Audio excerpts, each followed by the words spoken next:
Comienza El Dios de cada día, hoy con Inmaculada Moreno.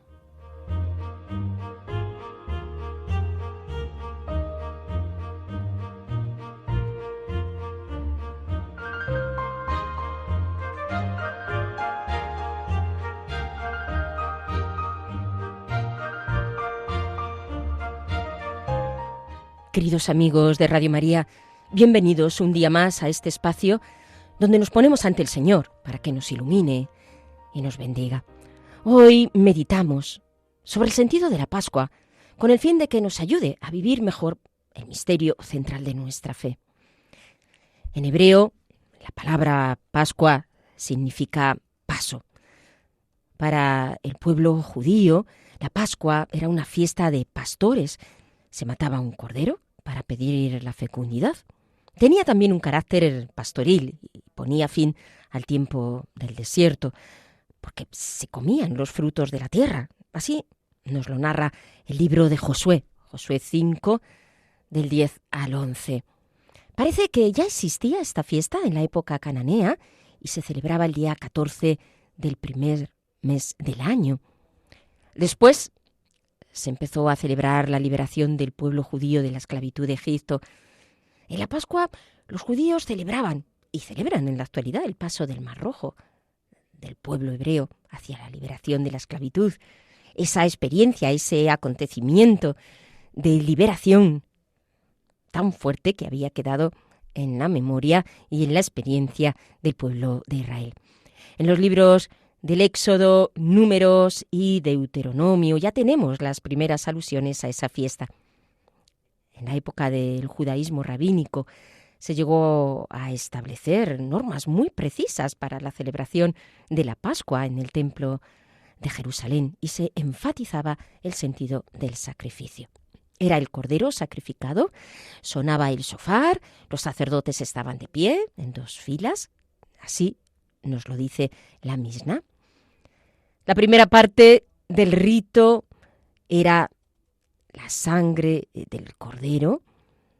La segunda parte de la celebración se realizaba en las casas donde se comía el cordero, los panes ácimos, las hierbas amargas y las 4 copas de vino. Muy importante esta celebración, que luego va a adquirir una significación con el sacrificio de nuestro Señor Jesús.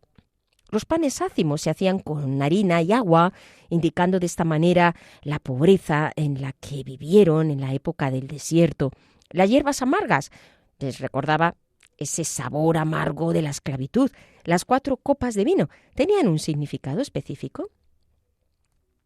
Celebraban los 4 verbos utilizados en el mensaje de Dios al profeta Moisés. La primera, los sacaré de la opresión de Egipto. La segunda, los salvaré de su trabajo. La tercera, los redimiré con brazo extendido y fuerte. Y la cuarta, los tomaré para mí como pueblo y seré para vosotros Dios. Lo tenemos en Éxodo 6, del 6 al 7. Recuerdo el texto del libro del Éxodo. Este mes será para vosotros el más importante de todos. Será el primer mes del año. Decid a toda la asamblea de Israel que el día 10 de este mes se procure cada uno un cordero por familia, uno por casa. Si la familia es demasiado pequeña para comerlo entero, que invite a cenar en su casa a su vecino más próximo, según el número de personas y la porción de cordero que cada cual pueda comer. Será un animal sin defecto, macho de 1 año, podrá ser cordero o cabrito. Lo guardaréis hasta el día 14 de este mes, y toda la comunidad de Israel lo inmolará al atardecer. Luego untarán con la sangre las jambas y el dintel de la puerta de las casas en que vayan a comerlo. Lo comerán esa noche, asado al fuego, con panes ácimos y hierbas amargas. No comerán nada crudo ni cocido. Todo ha de ser asado al fuego, cabeza, patas y vísceras. No dejaréis nada para el día siguiente. Si queda algo, lo quemaréis. Y lo comeréis así: la cintura ceñida, los pies calzados, bastón en mano, y a toda prisa, porque es la Pascua del Señor. Esa noche pasaré por el país de Egipto, y mataré a todos sus primogénitos, tanto hombres como animales. Así ejecutaré mi sentencia contra todos los dioses de Egipto, yo, el Señor. La sangre servirá de señal en las casas donde estéis.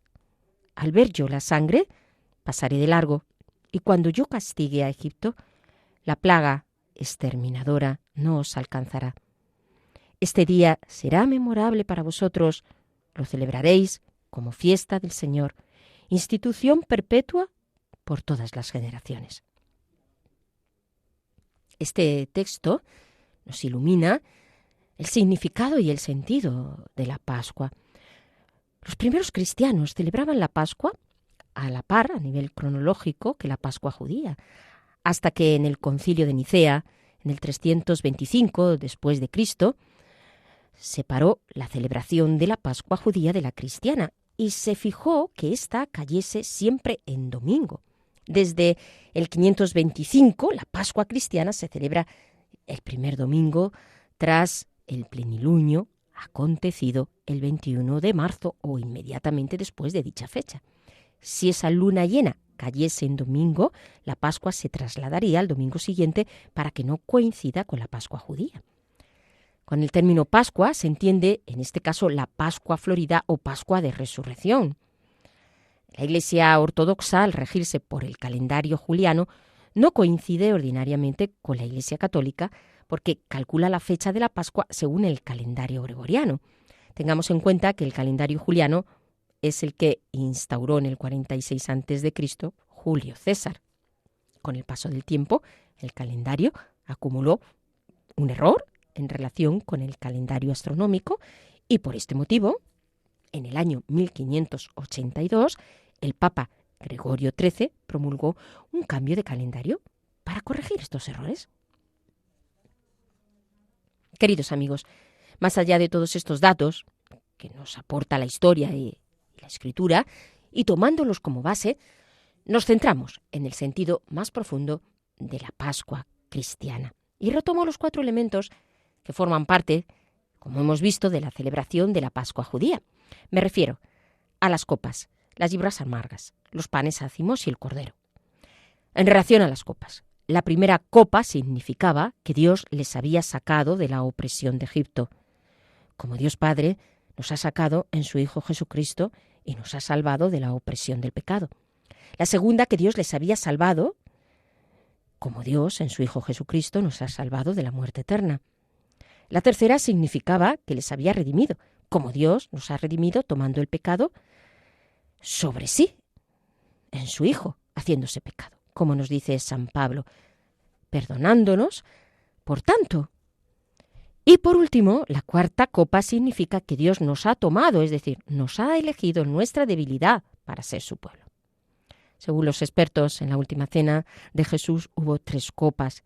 La primera, cuando Jesús tomó la copa, dio gracias y dijo: tomen y compártanla entre ustedes, porque les aseguro que desde ahora no beberé más del fruto de la vid hasta que llegue el reino de Dios.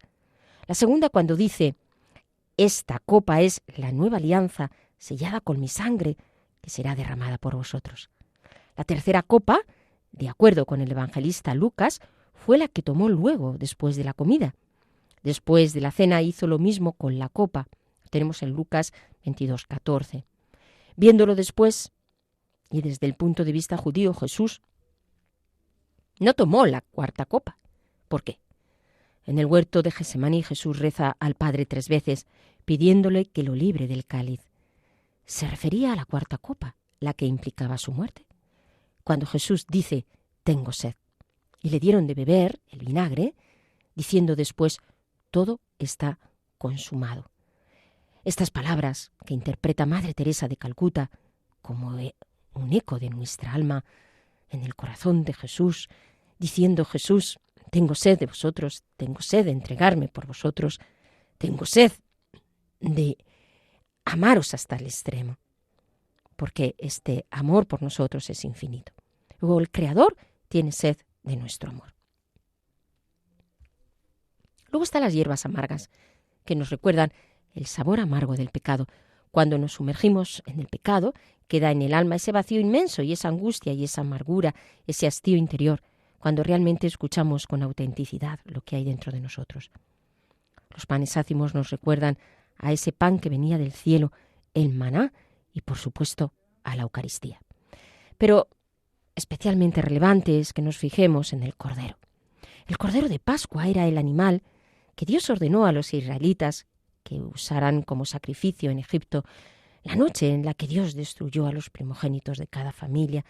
Cuando los primogénitos iban muriendo, no habrían de romperle ningún hueso y tomarían la sangre y la pondrían en los dos postes y en el dintel de las casas, dice Éxodo 12 del 7 al 8.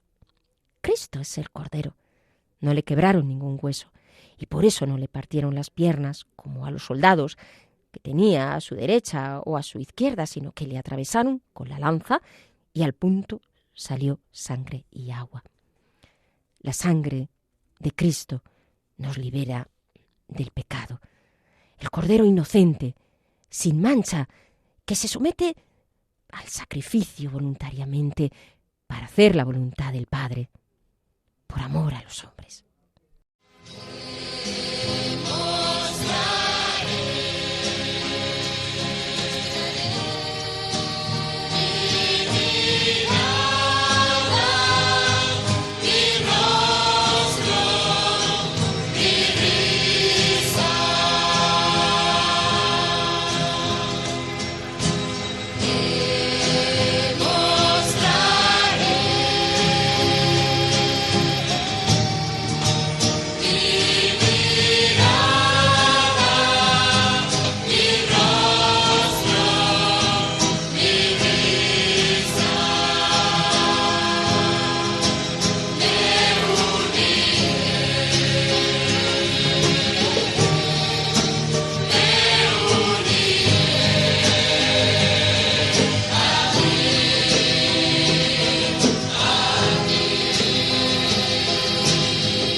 Queridos amigos, les recuerdo que estamos en el Dios de cada día, la meditación de hoy sobre el sentido de la Pascua de resurrección.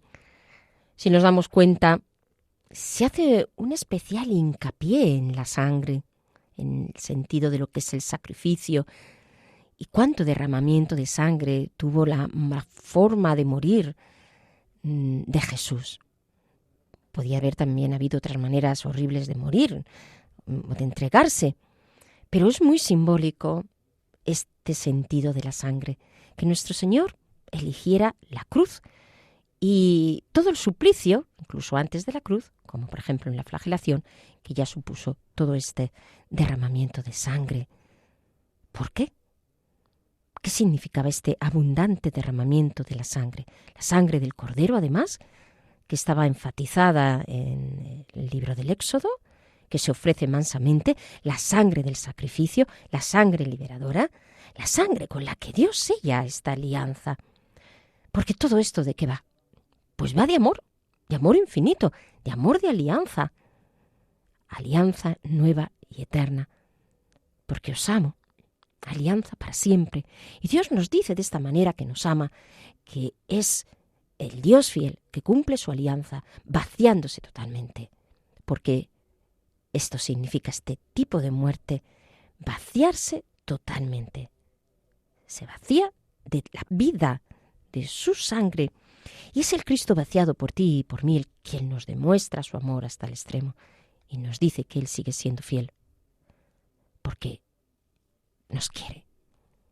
Hay una unión entre estos elementos que aparecen en la Pascua judía en relación con la Pascua cristiana que nos llevan a aunar el sentido del banquete y del sacrificio. Y esto es la Eucaristía, banquete y sacrificio. No se queda este sacrificio en la cruz y en esta entrega hasta el extremo. Además, nuestro Señor nos dice que se queda con nosotros en la Eucaristía. Es más, porque nos ama hasta el extremo y para siempre. Además nos dice, te quiero de veras hasta el extremo y para siempre, y firmo esta alianza de amor contigo, y por eso resucito, porque la resurrección es otra forma de decirnos que nos ama hasta el extremo y que se queda con nosotros, que permanece, que sigue estando, que no se ha ido. Uno de los textos especialmente densos y misteriosos es el de San Pablo, en 1 Corintios 15, en relación a la resurrección. Quizá, amigos, también nosotros dudamos de nuestra resurrección o de la resurrección de Jesús. Bueno, espero que no. Pero pueden surgirnos nuestras dudas internas. San Pablo se enfrenta a las dudas de los primeros cristianos, que algunos decían o dudaban de la resurrección. Y San Pablo dice a partir del versículo 3, porque yo os transmití, en primer lugar, lo que a mi vez recibí, que Cristo murió por nuestros pecados, según las Escrituras, que fue sepultado y resucitó al tercer día, según las Escrituras, que se apareció a Pedro y luego a los 12, después se apareció a más de 500 hermanos a la vez, de los que la mayor parte viven todavía, si bien algunos ya han muerto. Y a partir del versículo 12 dice, si se anuncia que Cristo ha resucitado de entre los muertos, ¿por qué algunos de vosotros andan diciendo que no hay resurrección de los muertos? Si no hay resurrección de muertos, tampoco Cristo ha resucitado. Y si Cristo no ha resucitado, nuestra fe carece de sentido.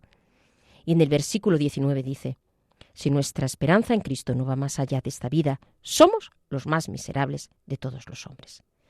Qué palabras más claras las de San Pablo, porque el sentido de toda la Pascua es la resurrección. La resurrección de Cristo es la garantía de la nuestra. Y posteriormente en el versículo 35 dice, ¿cómo resucitarán los muertos? ¿Con qué cuerpo volverán a la vida? Lo que siembras no germina si antes no muere. Y lo que siembras no es la planta entera que ha de nacer, sino un simple grano de trigo de otra semilla. Dios proporciona a lo que se siembra el cuerpo, que le parece conveniente, y cada semilla tiene el cuerpo que le corresponde, es decir, que nosotros en esta vida, y yo creo que podemos entender así esta maravillosa imagen de Pablo, estamos como en semilla todavía, forjándonos, formándonos, espiritualmente hablando, en este proceso, pero contenemos todo lo que en realidad somos en la vida eterna, vamos a ser en la vida eterna, que es la plenitud. Por tanto, todo el potencial está ahí. De lo que se trata es de crecer, y esto es la santidad. Y cuando el crecimiento es tal que esa semilla explota para que salga la planta, ahí está nuestra muerte. Explota para que salga esa plenitud. Aquí digo, está nuestra muerte. Dice San Pablo, se siembra algo corruptible, resucita incorruptible, se siembra algo mísero, resucita glorioso, se siembra algo débil, resucita pleno de vigor. Y así dice en el versículo 24, y así como llevamos la imagen terrestre, llevaremos también la imagen del celestial. Y en el versículo 53, porque es necesario que este ser corruptible se revista de incorruptibilidad y que este ser mortal se revista de inmortalidad. Y cuando este ser corruptible se vista de incorruptibilidad y este ser mortal de inmortalidad, entonces se cumplirá lo que dice la Escritura. La muerte ha sido vencida. ¿Dónde está muerte tu victoria? ¿Dónde está muerte tu aguijón? Amigos, como veis, he escogido los versículos que me parecen más representativos, pero sugiero que leáis despacio este sabroso texto sugerente y profundo, inspirador. La imagen de la semilla y de la planta, que contiene todo lo que específicamente va a ser la planta, y sin embargo ahora la forma es diferente. Así también la persona en relación a la vida y a la muerte. Ahora es nuestro cuerpo el que es visible, en nuestro espíritu invisible.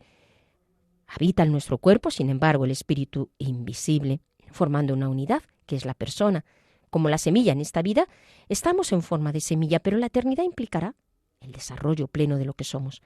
En esta vida el sentido es ir creciendo en espíritu, para que en la eternidad podamos aparecer como plantas hermosas, cada una con sus características específicas, en diferencia a las demás, con toda la potencialidad e integridad, ahora ya en plenitud, digo, la vida eterna de esa semilla. Transformados, pero seremos nosotros, transformados en plenitud. Maravilloso. Entonces nuestro espíritu tomará forma visible en lo eterno, y nuestro cuerpo quedará en nuestro espíritu transformado, siendo la forma del espíritu la que da forma al cuerpo. Ahora vemos el cuerpo, no el espíritu, pero después veremos el espíritu y estará el cuerpo. Y así, ¿quién hace posible esta transformación?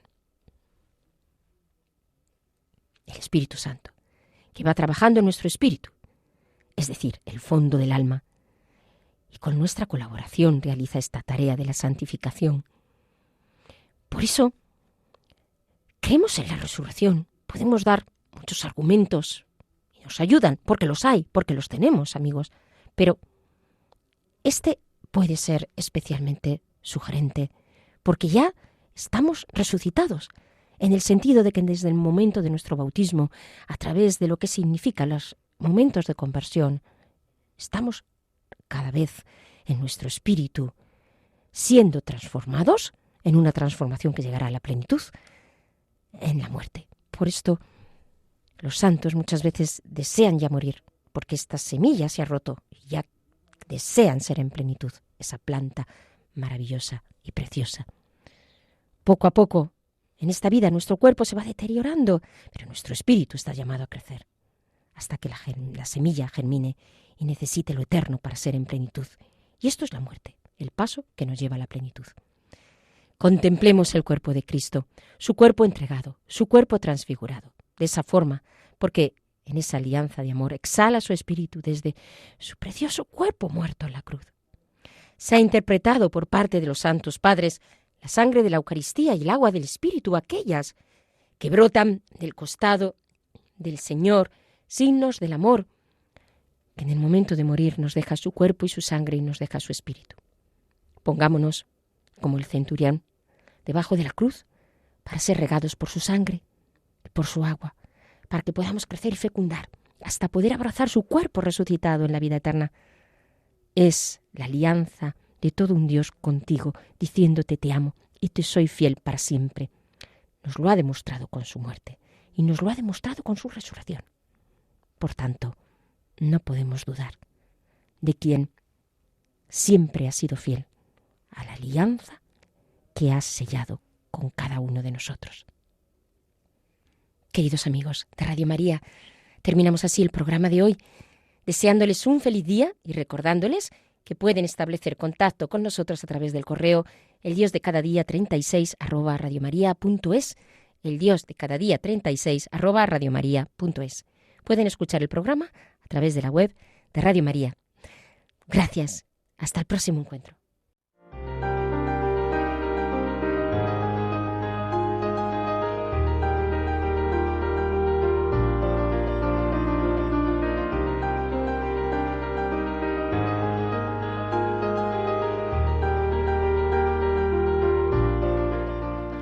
Así finaliza en Radio María El Dios de cada día, hoy con Inmaculada Moreno.